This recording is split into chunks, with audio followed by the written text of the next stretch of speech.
Alright, so we're back once again. This time I'm going to be... it's going to be a little bit different. We're going to be focusing on the best ships to play for ranked. And maybe later on we're obviously going to go over how to play in ranked battles. I've done a bit on this before, but I think after experiencing ranked for the last couple of... I don't know if it's... See, my idea of time is so warped that playing ranked battles makes me feel like it's been going on for months when it's actually just maybe a couple of days or a couple of weeks. That being said, there's an interesting little infographic that was released recently that showed the actual top win rate ships for ranked this season. So we're going to go over that, see what the highest ranked was, see if we can actually explain away why certain ships were ranked so highly or their win rate was so high. So without further ado, I'm going to bring up this little graphic here, and we're going to start going through the actual best ships to play in ranked so far. So obviously we have the S tier, which is obviously the highest win rate tier, and that consists of the Stalingrad and the Burgoyne. Now, it's no surprise that maybe Stalingrad's probably the highest win rate, Burgoyne up there too, but I think a lot of that actual high win rate is the fact that they're steel ships, and if you have steel ships, then generally you've played the game for a long time, because you obviously have to accumulate that steel to get the ship.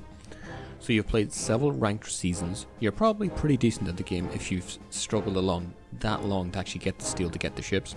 So I can see those win rates for the Stalingrad and Burgoyne actually being a little bit inflated on that much, but just because the quality of the players who tend to play those ships is going to be generally higher than people who play like free or XP ships. That being said, the ships still are extremely strong, so they definitely are recommended by me. I mean, yeah, it's the Stalingrad, it's the Burgoyne, they're really good ships. Moving on though, to the A tier, we have the Hatakuro, Somers, Venezia, Ohio, Kleber, and the Daring. Now this tier is actually pretty interesting. There's a lot of kind of outliers on this tier. Obviously we have the only aircraft carrier that's actually featured on this list. We also have the Somers, which is kind of surprising. I think the most surprising is the Venezia, because we all know how the Italian cruiser line was actually taken into consideration when it was released, and it wasn't actually received all that well. Like me myself, and I'm no like super unicorn player, but I just didn't like the line at all. That being said, it's probably more of a niche ship. Not many players actually play it. And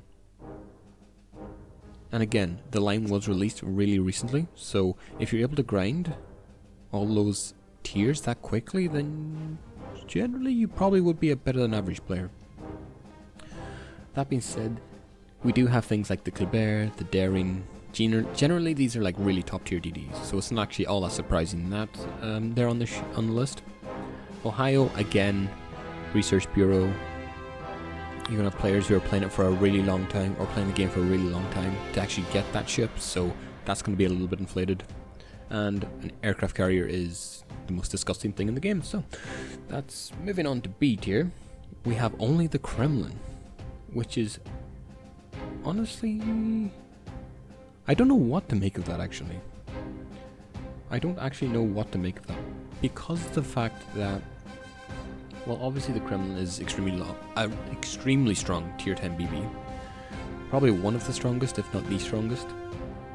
So it makes sense it would be on this list. I'm actually kind of surprised it isn't higher. Maybe it is the fact that it's been out for so long, you're able to just grind the XP. So the actual player base for the BB wouldn't actually be as good as, say, some of the higher ranked ships that require, some kind of like...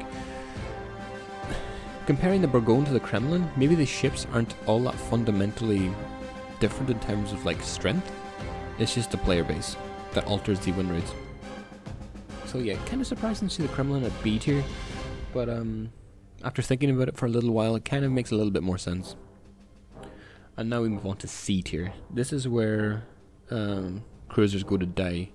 And the one surprise I actually want to pop out of this is the Smolensk. And the justification for why I would say the Smolensk is C tier, even though it is so disgusting, is the fact that everyone's playing it. And if everyone plays a ship, the win rate's obviously going to go down, because you're going to have garbage players playing it, you're going to have really good players playing it, you're going to have players playing it that are pretty much average. And so the win rate's just probably going to stabilize at like not as good as it could be, and probably not representative, holy shit, of like how good the ship actually is. That said, you also have cruisers like the Des Moines, the Minnow, and the Colbert, which is kind of surprising to see the Colbert that low. Again, it's a Research Bureau ship, so it's kind of surprising to actually see the win rate that low. Generally, the players would probably be better than average, but yeah, something's definitely not working with that ship in ranked. And again, Minnow is notoriously difficult to play. Des Moines is, well, you see Des Moines pretty much every other game.